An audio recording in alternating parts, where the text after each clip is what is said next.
ក្តីស្រមៃរបស់គ្រួសារលោកប្រាទិចនិងសោកនាដកម្មធ្លាក់យន្តហោះនៅក្នុងប្រទេសឥណ្ឌាអតីតវេជ្ជបណ្ឌិតលោកប្រាទិចបានផ្លាស់ប្ដូរទីលំនៅពីប្រទេសឥណ្ឌាទៅរស់នៅក្នុងទីក្រុងឡុងអស់រយៈពេល6ឆ្នាំមកហើយគាត់បានសុបិនជាយូរឆ្នាំក្នុងការកសាងអនាគតដ៏រឹតតែល្អប្រសើរនៅក្នុងទីក្រុងឡុង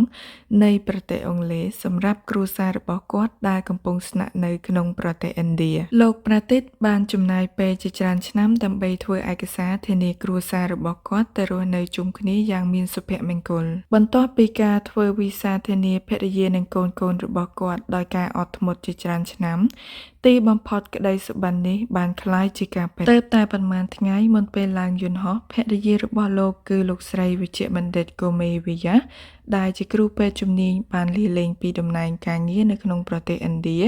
ហើយធ្វើដំណើររួមគ្នាដើម្បីទៅរស់នៅជាមួយស្វាមីនៅក្នុងប្រទេសអង់គ្លេសទីបំផុតសមាជិកគ្រួសារទាំង5នាក់ក៏បានថត selfie យ៉ាងរីករាយនៅលើកៅអីយន្តហោះ Boeing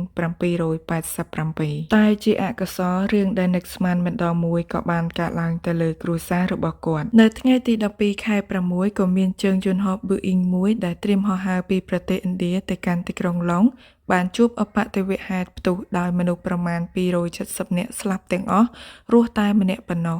ក្នុងចំណោមអ្នកស្លាប់ក៏មានគ្រួសារលោកប៉ាទិកដែរ